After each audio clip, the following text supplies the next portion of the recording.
I'm talking to you today, and there will be some overlaps with this recent case law.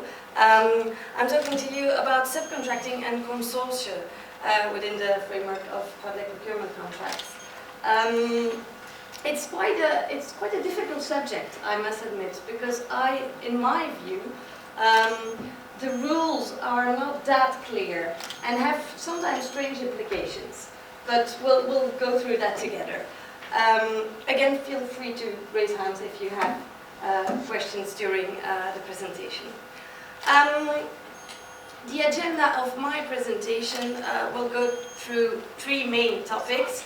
The possibility to rely on the capacity of third entities, after a brief introduction. Subcontracting according to the directives and the case law. What is the aim of the new directive? Can you exclude subcontracting? Can you regulate subcontracting? Do you have to list subcontractors? And what if you listed them? Can you change afterwards, during the procedure, after the procedure? This raised, I think, in my view, a lot of questions. And then changes within a consortium or a change of subcontractor between the selection and the award phase. Because you have all the implementation phase, but what if there is a change during the procedure? And this raises a lot of questions. At least I'm a lawyer in Belgium. In Belgium it raises a lot of questions, but I think, well, elsewhere in the EU as well, probably in Romania as well, as I see you nodding. Firstly, this issue about subcontracting and consortium. Of course, when a tenderer chooses his system or his configuration to submit a tender, he has to ask himself a lot of questions about, shall I choose for consortium, shall I choose for a subcontracting agreement?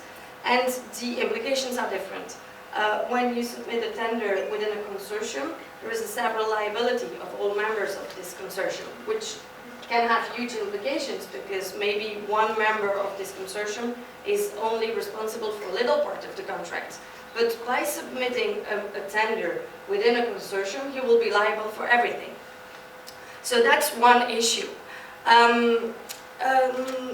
You will have a contractual relationship between the consortium and the contracting authority, but you will have also a contract between the member of the consortium, of course, because they will have to see among each other who will be responsible for what, and among each other who will be liable for what. So you will have two separate contracts, which is the case in a subcontracting situation as well. You will have, but then it's different, because for consortium you will have one contracting authority consortium, and then within the consortium. But with a subcontracting system, you will have one contracting authority main contractor, and then one main contractor subcontractor.